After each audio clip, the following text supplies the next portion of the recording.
भगवान शिव की कथा कर गई। सती मैया भगवान दक्ष प्रजापति के यहाँ पर जन्म ले ली। दक्ष के घर में, राजा दक्ष के घर में सती माता का जन्म तो हो गया। जन्म लेने के बाद माता सती शिव की आराधना करने लगी। उनका विवाह भगवान शंकर के साथ हो गया। शिव जी के साथ में जब विवाह हो गया, आनंद में रहने लगे सब। अब जरा ध्यान देना कि जमाई बुरा कैसे हो गया वो समझ ले थोड़ा सा। आप बहुत अच्छे हैं, आप बहुत श्रेष्ठ हैं, आप बहुत अच्छे हैं, पर कोई कोई व्यक्ति ऐसा होगा जिसकी निगाह में आप हमेशा बुरे ही रहेंगे। आप उसके लिए जान भी निकाल के रख दोगे तो भी उसकी दृष्टि में आप कभी अच्छे नहीं हो सकते। आप अपनी पूरी जिंदगी उसके चरणों में निकाल दोगे तो भी आप अच्छे नहीं हो सकते। एक बार जिसकी दृष्टि में आप बुरे हो गए तो भले तुम पूरा मुंह का निवाला भी दे दोगे तो भी अच्छे नहीं हो सकते। तो भी वो आपका खोट देखेगा ही, बुराई देखेगा ही, ये निश्चित है। और यदि वो आप में खोट देख रहा है, आप में बुराई देख रहा है और आप उसके लिए अच्छा ही अच्छा कर रहे हैं, करो, मना नहीं है। पर तुम सोचो कि वो तुम्हारी बुराई करना बंद कर दे, वो तुम में बुरा देखना बंद कर दे, वो तुम में गलतियां देखना बंद कर दे, तो ये नहीं हो सकता। क्योंकि परमात्मा ने उसको तुम्हारे लिए पैदा ही इसलिए करा है कि तुम्हारी वो गलतियां छांटता है।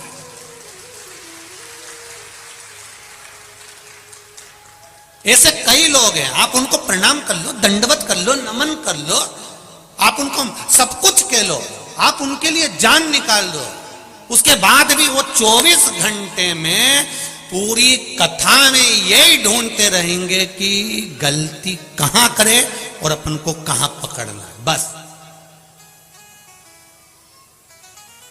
कहां पकड़।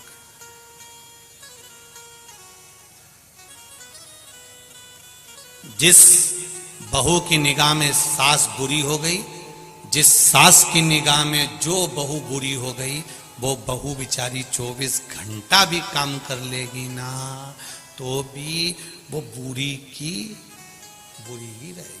तुम भले आगे बढ़ बढ़ के सब कर लो, तुम भले शादी में आगे बढ़ बढ़ के काम कर लो, तो भी किसी की निगाह में अगर तुम बुरे हो गए हो तो वो यही देखेगा कि आगे बढ़ बढ़ के काम कर रही, जरूर मायरे में जो साड़ी आ रही होगी ना, 2-4 निपटा जाएगी।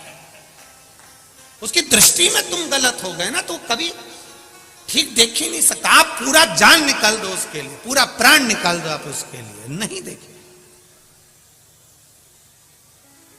वो बुरा देख लिया उसने तो बुरा ही रहेगा। पर यह नहीं है कि हमको उसका बुरा करना। शिव महापुराण की कथा कहती है, भगवान विष्णु ने भगवान शंकर के पास में जहर भेज दिया, विष।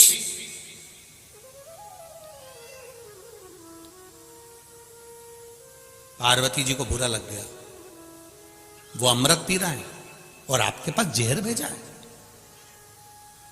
देवता 33 कोटि देवी देवता अमृत पिएंगे और आपको जहर। भगवान बोले तो क्या हो गया, जहर भेजा है, पी लेते हैं। आपको मालूम है विष है, विष, मर जाओगे। शंकर भगवान ने अपनी अर्धांगिनी को जो कहा है, संसार की सारी अर्धांगिनियां इस बात को अच्छे से सुन लेना। पार्वती जी कह रही है विष पियोगे मर जाओगे। शंकर भगवान कहते हैं जब मैंने तेरे साथ में 7 फेरे लिए थे, तेरे गले में मंगल सूत्र बांधा था,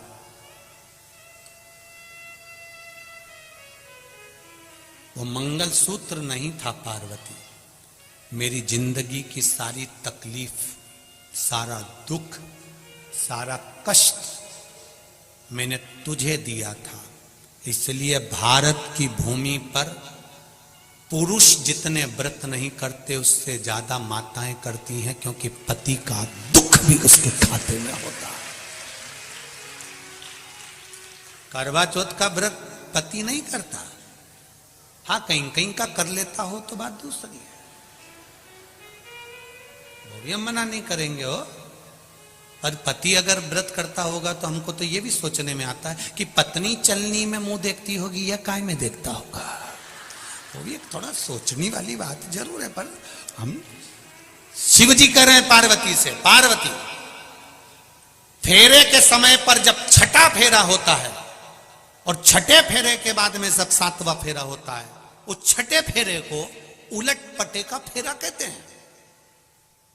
यहां जितने बैठे होंगे उनको ध्यान में होगा, छठे फेरे को उलट पटा का फेरा कहते हैं।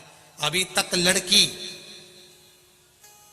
लड़के के दाईं ओर बैठी थी, अब इस फेरे के बाद में जब वो श्रृंगार कर कर आएगी और सातवां जब फेरा होगा तो पाटा बदल जाएगा, लड़की लड़के के बाईं ओर जाकर विराजमान हो जाएगी। इसको उलट पटा फेरा कहते हैं। इस फेरे की महत्वता किसी पंडित से, किसी ब्राह्मण जन से पूछोगे तो वो बता देगा आपको कि ये फेरे की महत्वता क्यों होती है। अर्थात इस फेरे में, इस फेरे के अंतर्गत लड़के के जिंदगी का सारा दुख, तकलीफ, कष्ट सब कुछ धर्मपत्नी अपने माथे ले लेती है। इसलिए जब दुख की घड़ी आती है तो धर्मपत्नी अपने पति को एक ज्ञानी बनकर ज्ञान भी दे देती है। तुम चिंता मत करो, हो गया ना कर्जा, धीरे धीरे चुकेगा, टेंशन लेने की जरूरत नहीं है, आप तो अपना कर्म करो, देखा जाएगा। मेरी रकम पड़ी है ना, वो दिया।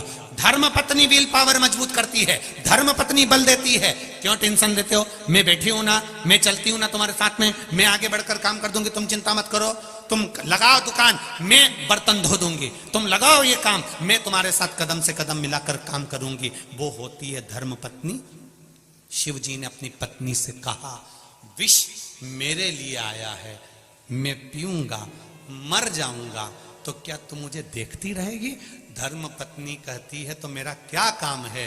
पति कहता है अनसुईया पति को लेकर आ गई, सावित्री यम की केस से लेकर आ गई, तो तू तेरे पति को मरता हुआ देख लेगी?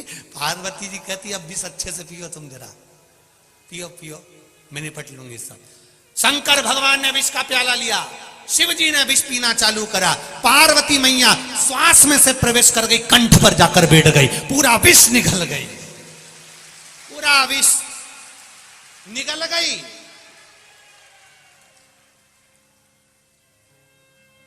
लोग पूछते हैं शंकर जी का स्वरूप नीला है, पार्वती काली कैसे हो गई? शिव जी कहते हैं विष तो उसी ने पिया था, विष तो उसी ने पिया था, कंठ में बैठी है, कंठ में।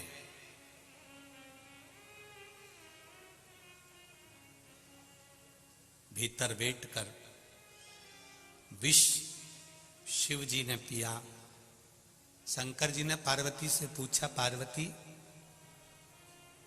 विष मेरे गले में है। पार्वती जी कहती हैं मैं भी आपके कंठ में ही हूं, आपने मेरे कंठ में मंगल सूत्र बांधा था, आपके कंठ में मैंने माला पहनाई थी, वो माला साधारण नहीं थी, तुम्हारी पार्वती तुम्हारे साथ कदम से कदम मिलाकर खड़ी, कदम से कदम मिलाकर।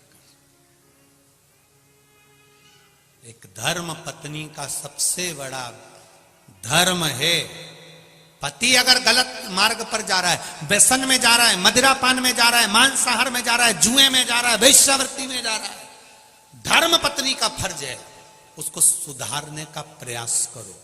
ये नहीं कि मायके में जाके बैठ जाऊंगी तो ये सुधर जाएगा। वो सिंदूर चढ़ा हुआ अभी तक बटुक भैरू था, तू गई तो काल भैरव बन जाएगा। उसको सुधारने की जवाबदारी तुम्हारी भी है, उसको संवारने की जवाबदारी तुम्हारी भी है।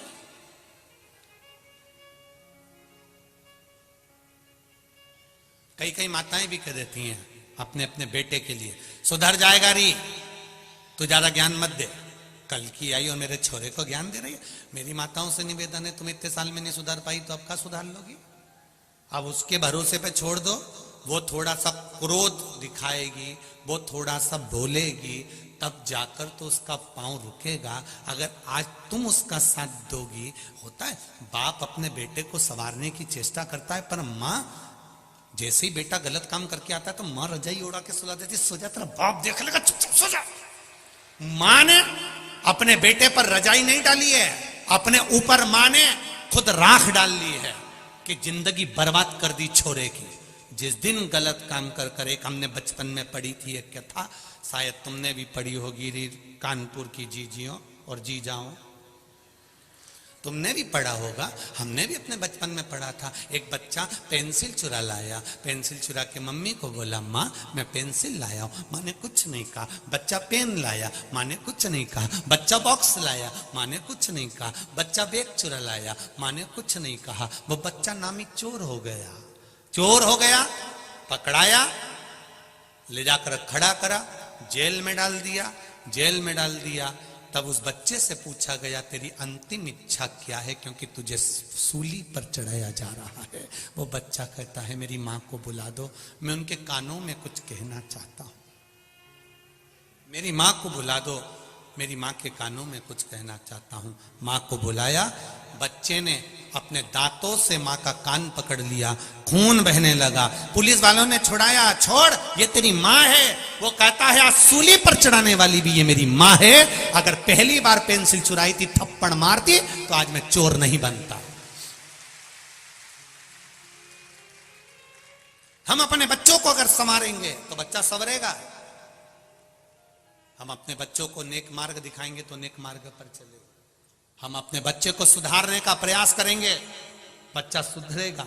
आप अगर बच्चे पर रजाई डाल रहे हो तो बच्चा भी सोचेगा कि मेरी मां मेरा पक्ष ले रही है, तो वो गलत करेगा, ये निश्चित है। थोड़ा सा सवारी हमने पढ़ा है बचपन में, शायद आपने भी पढ़ा होगा। ऐसा नहीं है कि नहीं पढ़ा होगा, पढ़ा सबने होगा।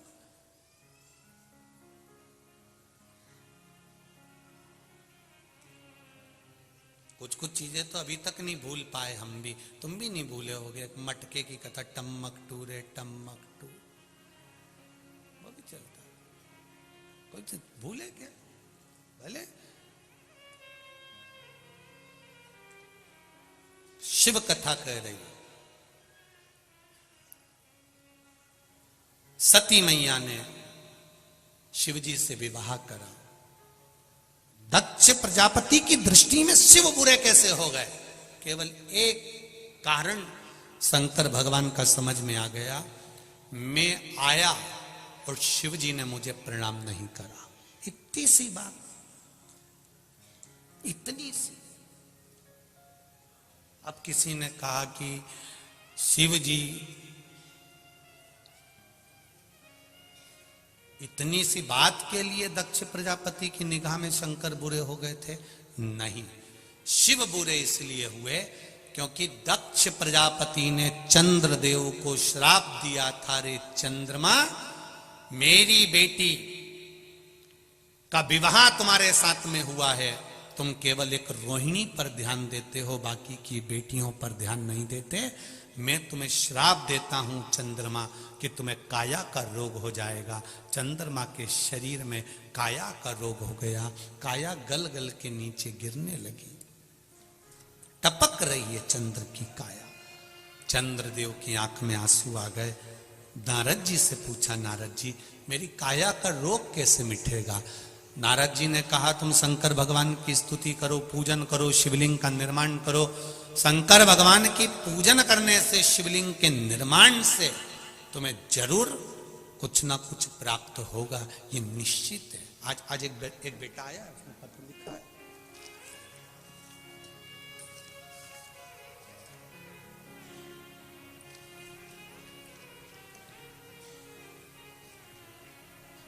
शुभम बिश्नोई, रायसेन मध्य प्रदेश से आए हैं। शुभम बिश्नोई कहीं है? आप ही हैं?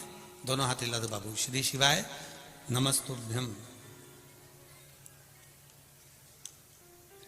बोलना चाहोगे क्या?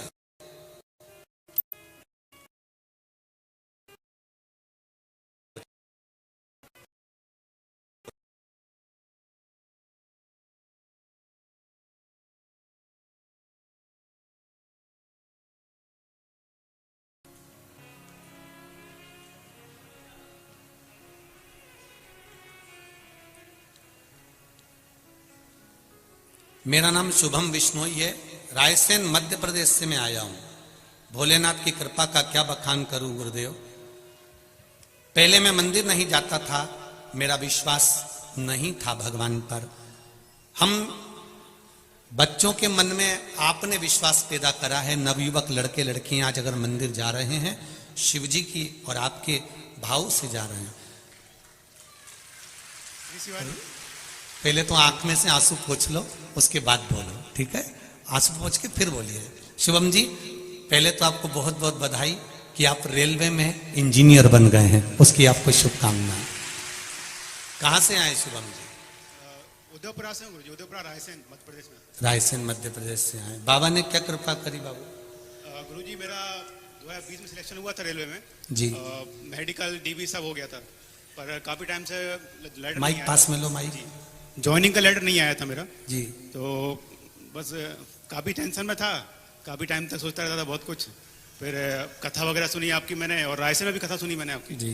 तो वहां से आपने जो बोला ना, एक लोटा जल हर मुसीबत का हल, समस्या का हल। बस बस बस उसी दिन के उसी सेकंड डे से मैंने स्टार्ट कर दिया सुबह जल चढ़ाना, और 6 महीने के अंदर अंदर मेरा लेटर आ गया गुरुजी। जय हो, बधाई आपको बाबू, बहुत बहुत बधाई। आपके नैनों में जो खुशी की आंसू है उसके लिए बाबा देवाधिदेव महादेव की कृपा। आप रेलवे में इंजीनियर बने, उसकी आपको बधाई। श्री शिवाय, श्री शिवाय नमस्ते। श्री शिवाय नमस्ते। बाबू बैठिए। हर हर शिव कृपा इसी को कर। भगवान शंकर औघड़ी दयालु दातार, मेरा कैलाशी, मेरा अविनाशी, मेरा शिव देने में कमी नहीं रखता, उसकी कृपा होना चाहिए। दीदी दूंगा मैं, आप बैठो, दूंगा, बैठिए आप, मौका दूंगा मैं जरूर आप लोगों को। शिव कृपा का उदारता, शंकर की करुणा। महाराज चंद्रदेव को काया का रोग हो गया। देवऋषि नारद ने कह दिया शिवलिंग का निर्माण करो, शंकर भगवान की पूजन करो। शिवलिंग के निर्माण करने से, पूजन से क्या मिलेगा? ये तो कई लोग अपशब्द कहते हैं कि गुरुजी तो शिवरात्रि पर शंकर जी का अभिषेक कराते हैं और शाम को कराते हैं, रात्रि को कराते हैं। अरे भैया, शिवरात्रि का मतलब है शिवरात्रि, रात भर शिव जी की आराधना कर सकते हो। और केवल महाशिवरात्रि से मतलब नहीं है, 12 महीने शिवरात्रि आती है, 12 महीने रात भर शंकर की आराधना कर सकते हो। मेरे शिव जी की पूजन के लिए कोई समय मेरे शंकर के लिए नहीं बताया गया कि तुम सुबह पूजन करना, कि दोपहर में करना, कि शाम को करना। शंकर जगत के पिता हैं, और पिता के कमरे में जाने के लिए बेटे को संकोच नहीं करना चाहिए। जब मर्जी पड़े तब चले। तुम्हारा मन करे जब भगवान भोलेनाथ के पास जाओ, तुम्हारा मन करे तब शिव के पास जाओ। जैसे रायसेन से आए हुए बेटे ने लिखा कि हम जैसे नवयुवक बच्चों में भगवान के प्रति विश्वास जागृत हुआ है शिव महापुराण के माध्यम से। और मेरे नवयुवक बेटा बेटियों से निवेदन है, संकोच मत करना। जैसे बेटे ने कथा सुनी, कथा सुनने के बाद दूसरे दिन से नियम बना लिया कि मेरा सब कुछ हो गया पर ज्वाइनिंग लेटर ही नहीं आ रहा, तो उसने भी तो हिम्मत कर कर शंकर के मंदिर में जाना चालू करा। लोगों ने ताने भी दिया होंगे, पढ़ा लिखा लड़का है, बताओ महाराज के कहने पे चल दिया। वो सियोर वाला महाराज ने तो लोगों को पागल करके रख रखा है, सबको मंदिर भेज देता है।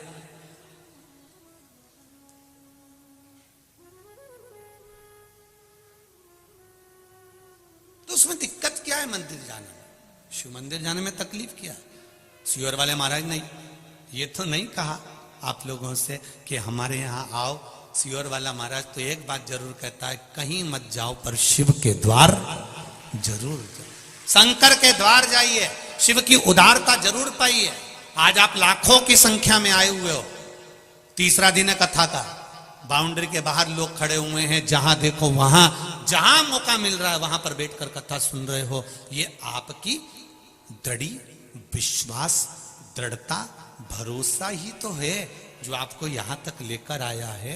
जब आप इतने विश्वास से यहां पर आए हो तो उस विश्वास का फल मेरा भी तो विश्वनाथ देगा ही देगा, खाली तो नहीं छोड़ेगा। अगर विश्वास लेकर आए हो तो विश्वास का फल तो मिलेगा, प्राप्त तो होगा आपको, ऐसा तो नहीं कि नहीं देगा वो।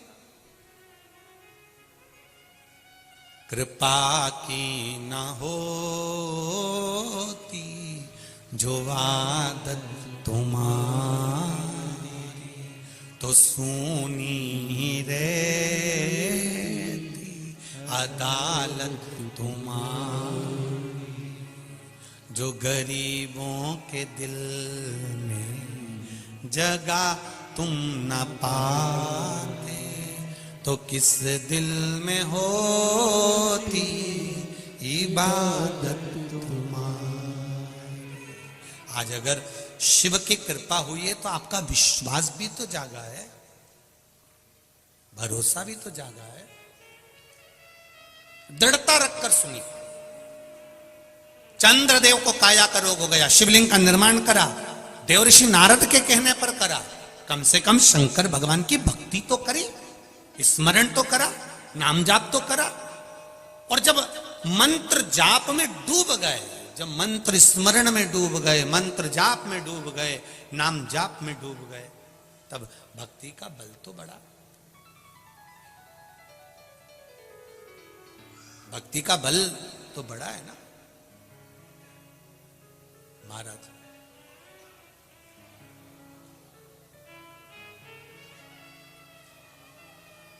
उस भक्ति के बल पर शिव की आराधना। कार्यकर्ता थोड़ा ध्यान दें, पत्रकारों को नीचे घूमने की परमिशन है, वो कहीं पर भी घूम सकते हैं क्योंकि वो पत्रकार है। इसका ध्यान रखें। कोई भी कार्यकर्ताओं को नीचे अगर पत्रकार कहीं से फोटो ले रहे हैं या लिख रहे हैं या बैठे हैं, उनको कोई मना नहीं है। पत्रकारों के लिए ये जागरूकता रहे, कार्यकर्ता इसका स्मरण रखें, क्योंकि वो भी अपना समय निकालकर यहाँ पर फोटोज लेने या लिखने या कथा का स्मरण करने आते हैं।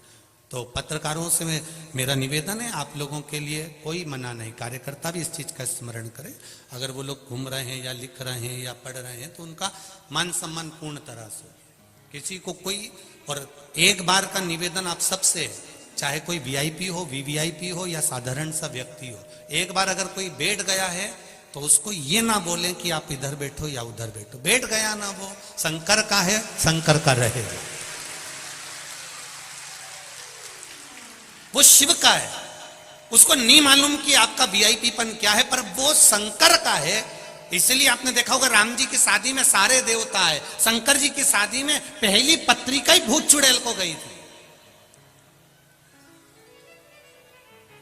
तो यहां तो जो आया है वो शंकर का है। और शिव जी की शादी में सबसे आगे देवी देवता आगे थे, पर पीछे तो मेरे महादेव के भक्त थे अड़भंग।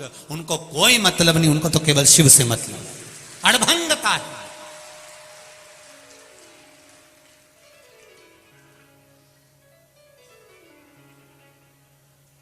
हमारा ये मना नहीं है, हमारे लिए वीवीआईपी वीआईपी और आप सब एक जैसे हो। हमारे लिए उसके लाखों दीवाने बड़े से बड़े उसके चरणों में कंकड़ माटी से पड़े, उसके लिए सब बराबर।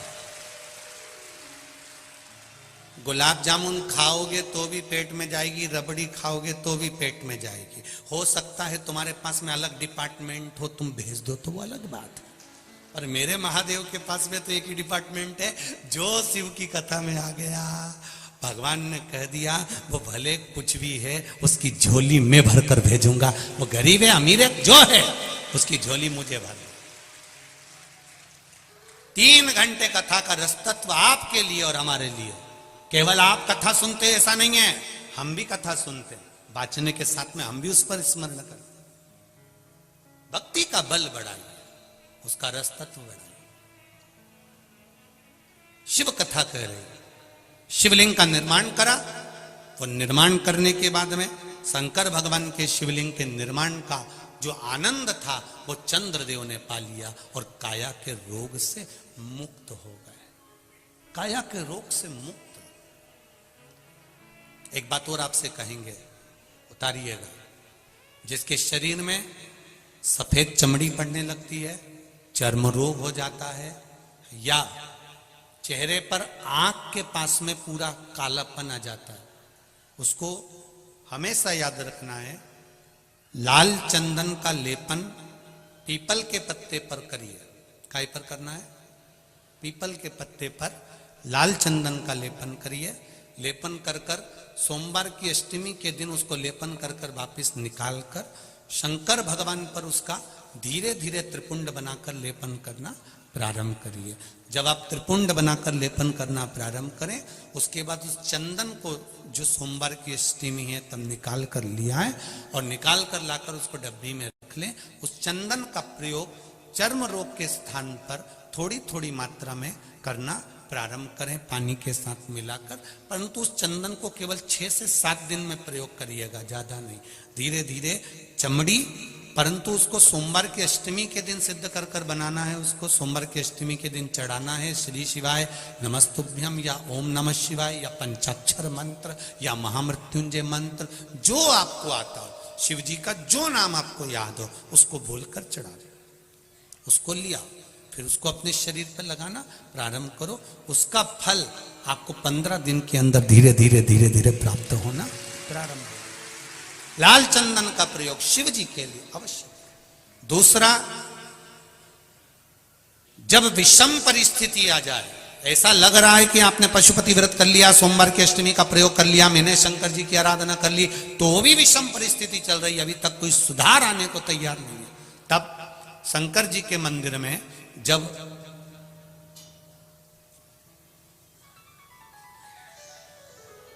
बेलपत्र चढ़ाने के लिए आप जाएं, तब प्रयास करिएगा कि बेलपत्र को, अशोक सुंदरी का स्थान सबको मालूम है ना, बोलो जम के बोलो जरा, मालूम है सबको? अशोक सुंदरी वाली जगह पर बेलपत्री को डंडी वाली जो जगह है जहां से पानी बहकर जाता है उधर रखना। उसी बेलपत्री को वापस उठाना। शिव जी के शिवलिंग पर जब बेलपत्री रखो तो डंडी का भाग, आप यहां बैठे हो तो डंडी का भाग पीछे की ओर होना चाहिए। शिवलिंग जैसे ये है तो डंडी का भाग पीछे की ओर। उसको रखकर 7 लोटा जल भगवान शंकर पर समर्पित कर दीजिए, अपने भाव को रखते हो। अगर विषम परिस्थिति चल रही है, आपने पशुपति व्रत कर लिया, सोमवार के अष्टमी का कर लिया, उसके बाद भी कार्य नहीं हो रहा, अटक रहा है किसी कारणवश, कोई फाइल मोटी है, थोड़ा समय लग रहा है, तो 7 लोटा जल का प्रयोग करें। धीरे धीरे 7 लोटा जल शिव जी को बाल्टी में भरकर ले जाएं अपने घर से। 7 कलश जल शिव जी को समर्पित करना है और समर्पित करने के बाद उस बेलपत्री को वापिस अपने ही घर पर लेकर आ जाना। 11 दिन 21 दिन उसको रखो, फिर उसका विसर्जन वापिस किसी नदी, सरोवर, तालाब या वृक्ष के नीचे कर दीजिए। बाबा हाथ पकड़कर बाहर निकाल ही देगा। परिस्थिति अगर बहुत विचित्र, विषमता, बहुत विषम परिस्थिति में उस जगह पर इसका प्रयोग कर सकते। शंकर भगवान को रिझाना, बेलपत्र का प्रयोग भगवान शिव को रिझाने का जो आनंद है, शिव को जो मनाने का आनंद है, वो एक स्वरूप ही अलग है, उसका एक स्वरूप आनंद है। शंभु शरणे पड़ी मांगू घड़ी रे घड़ी, दुख काटो दया करी निदर्शन। शिव की आराधना का फल प्राप्त करें, भक्ति प्रबल होनी चाहिए। चंद्रदेव की काया ठीक हो गई। आज दक्ष प्रजापति की सभा लगी है, शिव जी जाकर बैठ गए, उठ नहीं पाए, नमन नहीं कर पाए, प्रणाम नहीं कर पाए, देख नहीं पाए। जब नहीं देखा, दक्ष प्रजापति को क्रोध आ गया।